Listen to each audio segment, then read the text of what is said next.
On episode 12 of Chit Chat, we talk about the ups and the downs of rulebooks and the do's and the don'ts of teaching a game, so pull up a chair and pay attention.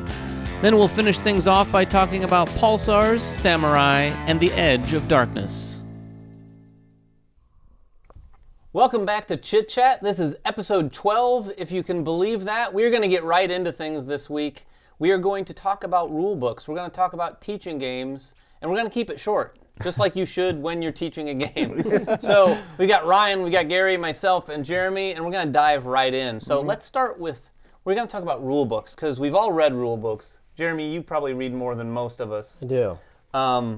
Let's talk about good rule books and bad rule books. Well, there's a whole different subset of rule books. Every company does it differently. Yeah. One of the ones that stands out to me is FFG. Some people love the dual rule books, where you have basically a condensed version of the rules, and then you have a subsection or a glossary with a ton of terms. Some people don't like that because it splits up the learning process, and we have to learn two different things, or you have to go to a different reference book to be able to find out those things. But you've got everything covered for sure. Of course, yeah. My kind of gold standard, if we're talking about like a gold standard, the rules that really mean something to me, there's two of them. Like Marco Polo, I think, is a fantastic rule book. That's the one I was going to mention. The way that they put those in those color-coded sections, and they explain everything perfectly with plenty of examples in there and telling you exactly, this is the action, this is how you fulfill that action. The other one I want to say, and just because maybe I just love his rule books, when Uwe Rosenberg does his own rules, like Agricola and Feast for Odin, when he has his little face in there and he writes those little things about the game and about why this action's so important and how to play the game a specific way, I love the way he does that. And to me, that speaks to me because it informs me even more about the game and why I should be taking those actions. I have a comment on that because it's sort of the opposite of that.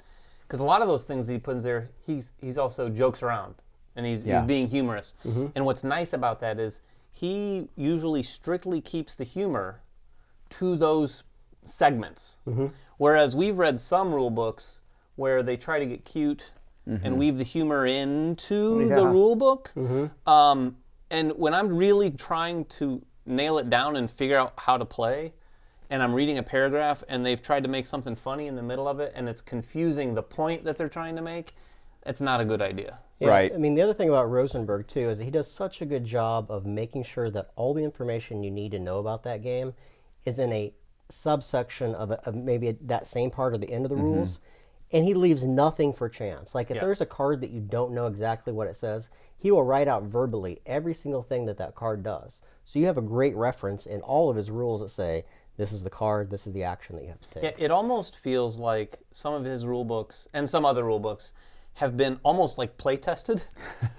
Like, I think a good in a rule book fashion, it's like, okay, read through this. Did you have any questions? Well, like right here, I was wondering this. And then they've taken and put in a little sidebar to address some of those things. Because I've read some rule books where I'm like, I'm not and then I see an example that exactly answers the thing I was just wondering about. That's what I was thinking when I was thinking of the best rule books I've ever seen.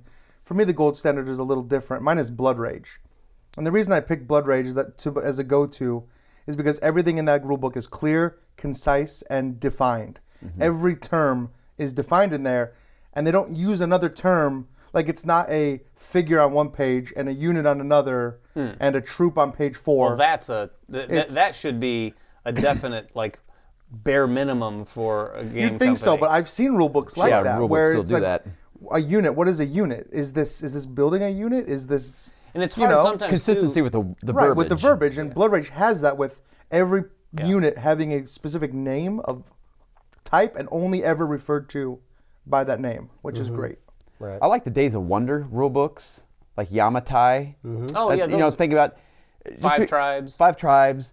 Quadropolis, because when you look, I'm very visual. I don't like to sit and read a novel, but when you see it simply and it's right there in front of your face, a nice picture, an illustration showing you exactly. Okay, I get that. Yeah, that's huge. I think, just like a video game strategy guide, compartmentalizing that type of content so you can communicate in a visual way is an absolute must. Because you read.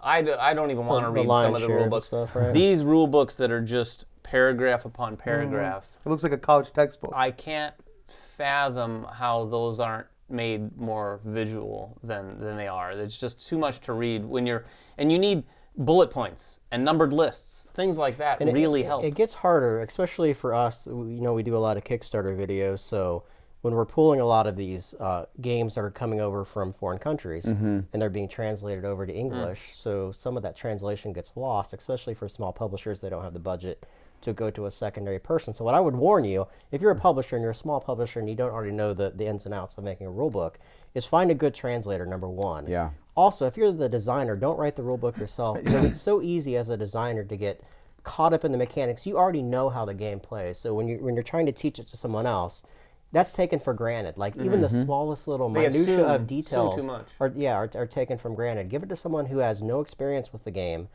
teach them the game, and then have that person write your subset. Obviously, use someone who has experience writing rules, but give it to someone else outside of yourself to do it. It is amazing how so many, you'll see this like on BGG and in the forums where people are like, I don't understand these rules, usually because they're being translated over. You know, like I would say to a designer or a publisher, really, if you're going to put some money towards someone, especially, we'll say our country, that speaks English and understands games, just like you were saying. You know, just put the money, because I've seen so many games you're reading about, like, I don't understand the rule, I don't want to play the game anymore. Right. And they're got to get the FAQs out, or you know, addendums and all that sort of stuff, and it does kind of take away from your game. You know, don't let the rule book, you know, deter people from wanting to play. Anyone that says to me like, oh, well, you just need to get the modified rule book. Oh, you need to go download the version 2.0 rules. I'm like, well, I'm not going to know that just picking the game up off the shelf. And that's a very important point you just made up. To deter people initially from their opinion about the game, there's a set of rules that I just read for a published retail game that I couldn't get through the first several pages of it. And I'm very experienced. I mean, I've read probably 200 plus rules in the past 12 months. Right. Yeah. I couldn't understand a word they were saying. There were no examples in there, and the language just didn't make sense. So automatically, that game got shelved for something that I can understand better. There have been games, and I won't mention names, but there is a game that came out on Kickstarter a couple of years ago that I think a good game in and of itself, but the rule book was the biggest single complaint about it, because I think it was likely organized and structured from someone who's too close to the game, like you said, and it wasn't in the logical order that you'd expect it. Like the first pages were covering the things that you'd think should be after you get a sense for what the game is about. Yep. Like if your first page isn't giving just a general sense of here's what you do in the game, you need to sort of rearrange your content. Right, there's kind of a joke about that. If you open some rule books, you'll notice the first step is always put the board on the table. Right? Like some rule books, like they that start sounds silly, but you know what? It sounds silly, but they're starting Do from it. the base. Somebody that's never played a board game before can pick that up. Then I mean, it seems silly, you're right, but I mean, it's thorough. The other thing I would say too about rule books, if you're a publisher, make sure you have a list of the contents, and not just a list of the contents, but pictures of those contents as well. Yes, that's There's like nothing the number more one frustrating felony. than saying refer to, you know, X set of cards, and you're going through 150 cards, and you don't know what X set of cards is because there's no picture. Or there's like 20 different types of tokens, and you're trying to figure out which token is which token. Yeah, I've even played some where there was like all the players had all these wooden bits, and then there was one wooden bit for each of us that was not described whatsoever in the manual, and it was a weird shape. So you assumed, well, this has to be something very unique. What are we missing? And nowhere in the manual did it talk about what that thing was. So they just sit in the Plano box in the game. It's a future expansion that you don't know about yet. It almost just seemed like a joke, a practical joke. I mean, we understand that too. I mean, if it's a prototype, we understand those things will be adjusted Sure. prior. But if it's a retail release, that's an I've issue. seen too many retail games that haven't had component pictures, haven't had pictures of the board set up. Yep. Yeah. Keyflower, for example, which they fixed this in later versions, but the early version of Keyflower didn't have any pictures at all. So when they're describing the way you're supposed to lay that board out, man, I had to go online and look up pictures. There's nothing more infuriating than seeing a list of 150 components that's this big on the front page. You flip it over, it shows none of those. Yeah, I think a basic element that I always look for, like you just said, that nice picture, like Marco Polo, a lot of the games from that category have. Here's the board, and it's on that page with setup. And there's little boxes that say 1, you know, and then you're done. You're done setting up. It points directly to the game board, too. And it even includes like the player board setup. Yeah. Or maybe that's on the next page. Here's what you need for a player. Pulsar was one that I was just refreshing my memory on. and it does that very well. I think Orleans as well, right? Oh yeah, Orleans does it really well. You said something a little bit earlier. You referred to it. After you open up these rule books, usually it's like, here's this game, and you're flying through space, or you're going through an adventure or something. But then I've seen a few newer rule books where it say, now this is what you want to try to do in this game to win the game. Because you can teach a game, people out there are like, so what do I do to win? I like that. I like that idea, but the problem is the person that reads the rule book's going to have the knowledge, and they're going to use that against the people that haven't read the rule book. But the way I teach games, I'd be like, because people see money on a table. Okay, I got to get a lot of money. Oh, well, actually, money doesn't mean anything at the end of the game. So this, it's like, just give you like a clue, like the Uwe Rosenberg, little things. He's kind of give little hints or tips. Yep. Here's just a path that is a good path to go down, maybe to win this game. I think that ties right into the teaching games. Yeah, that's a great segue, because the other thing we wanted to talk about was teaching games. And of course, the rule book is the first step in teaching a game. Yeah. And we wanted to talk about kind of what we do, because all of us teach games. Jeremy does a lot of the reading. He does teach probably most of it. I think as a spare time hobby, you'd like reading rules, is my theory. Enjoy them, yeah. But we all teach them from time to time, and I think that's a good point too, because when I teach, I do try to communicate what you want to do. Like I've said before many times, I play with all sorts of different players. When I'm not playing with you guys, I'm playing with people who are far more casual gamers, and I'm always the one teaching in those situations. And just so that it's not, like you said, one of those things, because usually it's a game we've played and I'm introducing it to someone else, so I've experienced.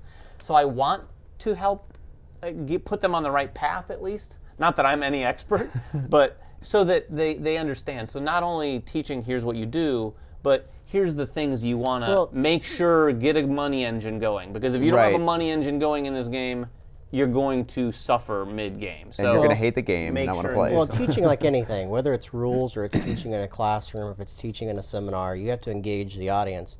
And to engage the audience, you have to know the content. So any of you people that are your game teachers in your group, or you want to teach games to new people, read the rules and read them thoroughly. Make sure that when you sit down at the table, you're not leafing through it and saying, okay, and then you're reading the rules to the people as you go. Make sure you know the rules.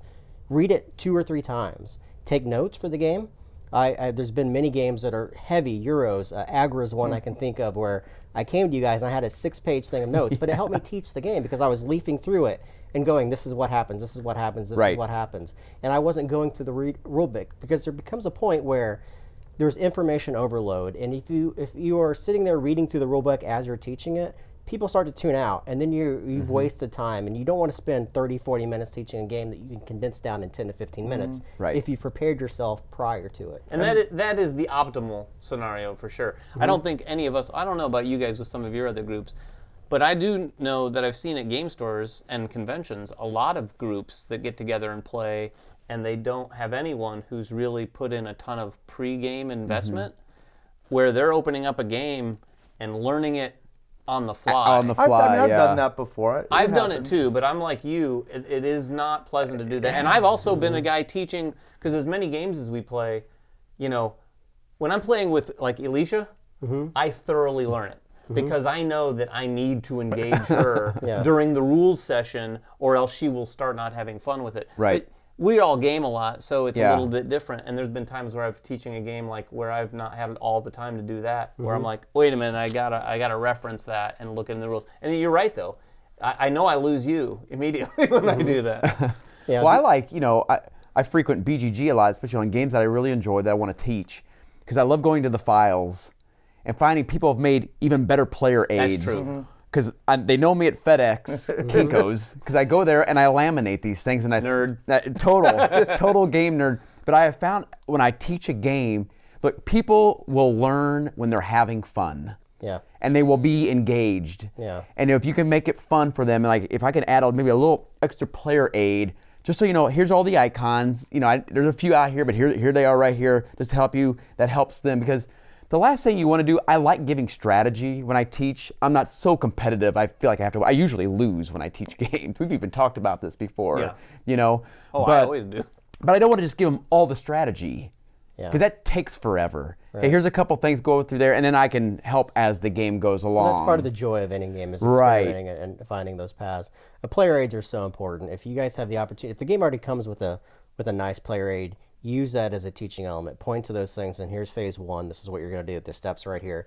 Go through those and make sure that people are making that visual contact with the player aid and what you're doing on the board. Right. If they don't have that, find one on VGG. It's a great reference. There's all kinds of people that make really high caliber player aids out there that will walk you through that. And not only that, but there's ones that have setups too. Like there's some rule books that have those in the side sections. Like if you played through the game, here's a refresher of what you need to do just to remember it. Almost like an overview. An overview. Yeah. But there's also player aids out there that will give you that, like the whole setup on one page. Yeah. A great example is Rising Sun. You flip that rule book over and it has everything you need to know once you've played the game on the backside. You will never need to refer to the rules again. If you've read them once. If you've played them once. Yeah, Right. that's Castles of Burgundy is actually another rule book that has that, the out to the side, where you can read it thoroughly, but then every page has a small sliver down each side of the page. A lot of Feld games have that. It overviews everything over here, but just enough to trigger your memory. Go, oh, okay, that's what that building is. Has that too. It's like if you've played this before, here's a reminder. By the way, don't forget this small little rule. Nice. One more thing I'll say, other than just learning the material, reading through the material, is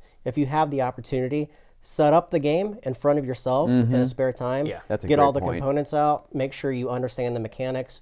Place the pieces on the setup for you so that you can put a visual reference to the actual components that yourself, so that by the time that you're teaching that, even if it's a new game for you, you've already set it up once and you understand where everything goes, and you're not trying to fumble through it the first time you learn it yourself. Also, if you're teaching it, it doesn't hurt. Actually, I would recommend look for an FAQ. Yeah. Because if it's on the FAQ, your players are going to ask those questions. You might be flipping through the rule book, not finding an answer. Just read the FAQ, know those answers, and then you'll be more prepared. And one other thing I'd say is don't be afraid to just spend one practice round. Yeah. You know, I've found with that the players? with the players. Yeah. Everybody said, hey, let's just go around. This isn't going to count. You know, whether we're rolling or we're picking up cards, we're seeing how it goes. Usually after once of that, people are like, oh, I see what you're saying now. But they didn't understand what a card draft was. We've often said that about a game. You play one round of many games, and you're like, oh, I get it. I get it now. So Okay. reset it. Let's go.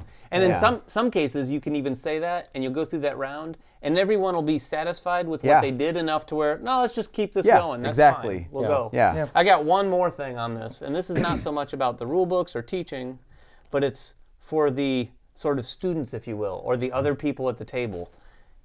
If you are being taught a game, please pay attention. Well, I'm not going to point fingers here, but I'll point a finger right at the camera to one of the guys I play with once a week who tunes out.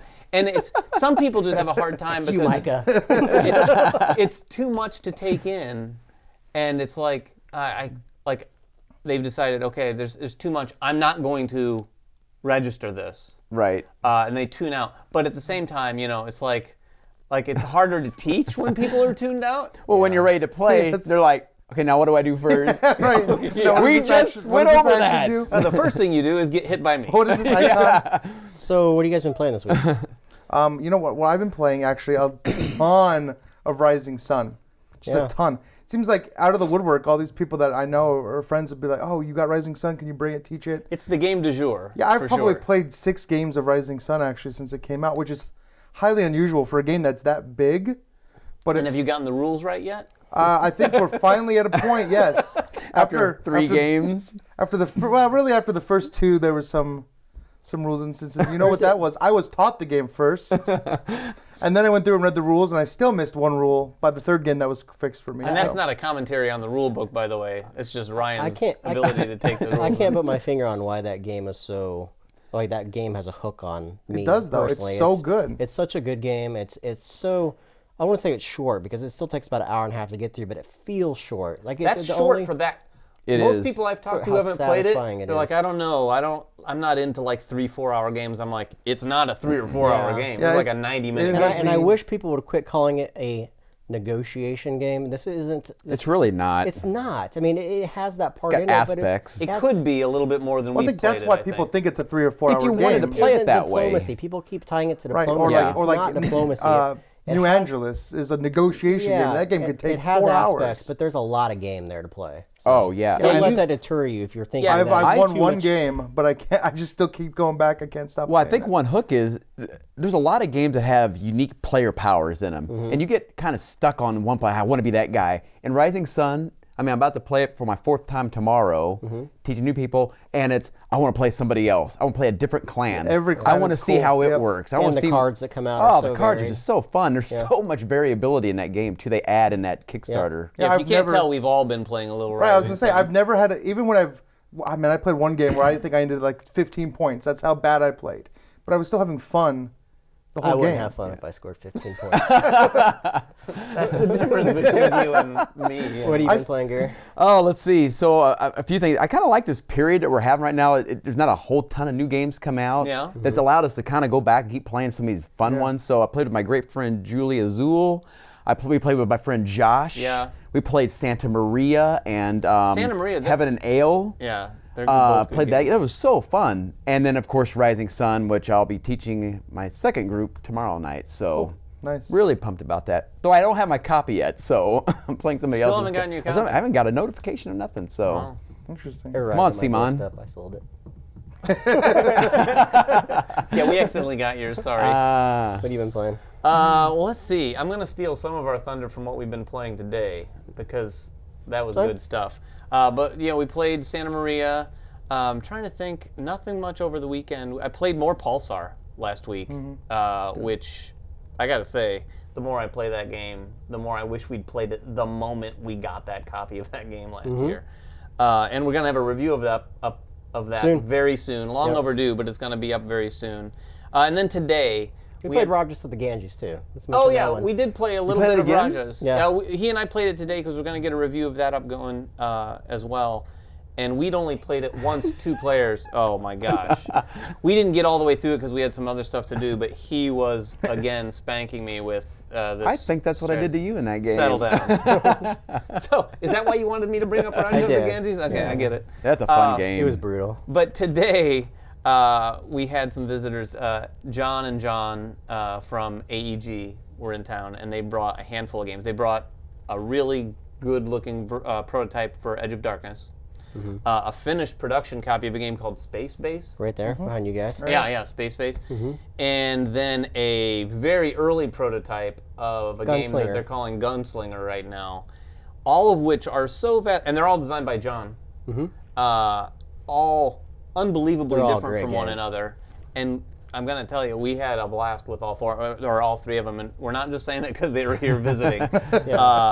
It was a lot of fun. Edge of Darkness is going to be something special. It's going to be hitting Kickstarter, the next month or so? Well, this in a couple weeks. Next couple weeks. Kickstarter, you said, right? Kickstarter, and it's a Kickstarter game. It's going to have some really cool stretch goals and a lot of Sweet. stuff going on in it. It's completely unique too. Yeah, Like, that's we've the played thing a is- lot of deck building games before, and it's the way that It's the hard to common even call pool- it a deck builder, but But it is. It is. I mean, it's a super unique game. A lot of variability. Kind of like what too. we've talked about recently. These designers pushing new limits. Yeah. Yeah, it's stuff Taking that I'd never something even and going another step with it. Well, John crazy. mentioned too that when he had the idea for this card crafting system that he created, his first one out the gate was Mystic Veil, but it was always Edge of Darkness that was originally the base Yeah. intent of the game. So it's taken him 4 years to make this game, and now it's finally coming out, and you can tell that it has a lot of thought behind it. It's a mix of a lot of different genres, and surprisingly, it all gels really well. Yeah, and it's hard to even call it just a mix of different genres. There's things that happen in the game that I just don't know. There's like at least 2 times where I said, has anyone ever done this part in another game? Because this is unique. And not weird in a bad way. Weird in like, I've never experienced this sitting at a table playing a board game. This is really weird. And so cool. So we played Edge of Darkness, full game of Edge of Darkness with those guys. I don't know. I can't even remember who won. I'm certain it wasn't me. Oh, that's right. You beat John, the 54, designer, 52. by 2 points, and then John Zinzer and I were about 10 points behind you Yep. guys within a point of each other. Yep. And then Space Base is far more streamlined, sort of fast, sort of the same weight of a Machi Koro or a Splendorous sort of game. Oh, way better. But so good. Yeah. It was fun, was and it great. had some really cool design elements, just aesthetics that made a lot of sense. I was telling you about it. Super fun tableau builder. Yeah. They have a great yeah. catalog for this year for They, sure. they Yeah, really it's do. gonna be That's a good year for exactly what them. we said. Their catalog Yeah. looks fantastic. And then the last one, I'll let you talk about. Gunslinger was hilarious fun. It's hard to explain. It's a what would you call it? a dexterity game, but kind of a miniatures game. I would say it's a tactical miniatures game, and it's built around dexterity. Yeah, so imagine walls around an arena with hexes, and in those hexes you have water elements, you have bridges that are right now being built out of Lego. Not Lego, Jenga, just like wooden Jenga blocks. bricks. Yeah, like little So wooden sticks. depending on the scenario, you're going to be building fortresses with these, and then you're going to be using we use a 3D modeled gun that shoots cubes out of it, and you always be shooting one cube. However, there's ways to put scatter shots in it. He said it's going to be based on kind of a... They called it sorcery and gunpowder. Yeah. But to translate, it's like Western wizards. So it's Shotguns and sorcery. it's got a Westerny vibe to it, but with sort of fantasy characters. Yep. And like different factions, and you're setting your miniatures up. Honestly, the best way I can put it, and this is probably going to undersell it, it feels like you're a kid again. Yes. Building up army men with blocks and these fortresses and then knocking them all down, but with so much really good game rules involved. Yeah, it uses cards to drive the mechanics in it. We played 2v2, and you each have your own windows to shoot through into the arena. Oh, that's so cool. Oh, it was so cool. Yeah, it was amazing. And the cool thing that I had mentioned to you was like miniatures games aren't big to us. Like we don't play a lot of miniatures game, but when you play a miniatures game, you're playing on a set terrain, right? And then you may have pre-constructed or pre-destructed terrain already. In this game, you're building up these towers and these bridges, and then they get knocked over and they become rubble, and they're permanent. They just stay that way. So you're moving within these and hiding your guys behind them. Oh, that's and so then they're trying harder to to shoot hit through them. Yeah. that is So like in a normal super miniatures cool. game where your guy's up against a wall, Right. He's a -2 to hit with a die. He's just harder to hit. Yeah. Because you're literally trying to aim and there's a wall in the place. You can Yeah. actually add fortifications where you're taking more blocks and putting them in. So I'm building up just straight up building a wall in front of my guys. But then if you build that too high, someone can hit the top of the wall, and if it falls down and knocks your guys over, they die. It's fantastic. That's so cool. It was is. a blast. It is a lot of fun. Sounds It like a lot sounds of like a fun. kid's game, but man, it was not. Did they say if think it's it's going gonna to be a be a good Kickstarter or time. go straight to retail on It's this one? 2019. Was it it's- 2019? It's a so- ways off. I do think it's going to be Kickstarter. I'm not 100% sure. I bet it will be. Sounds Imagine all awesome. the stretch Already goals you it's- could do with that. Yeah. Oh yeah. Well, it's ripe for like bunches of different factions Yeah. and different leaders and Cool Different blocks guns. and We, everything. we even threw out some really ridiculous, crazy ideas. We'll see if they incorporate them. Well, I think that's it. Anyone else got any other games? No. Well, that's going to be a wrap for episode 12 of Chit Chat. Thanks for watching again. As always, like us on. Do you like on Twitter? Do you Like on Twitter, Facebook. like on Facebook. like on Facebook? Follow on Twitter. Subscribe on YouTube. Go to our MySpace page. Everything. Thanks for watching. See ya.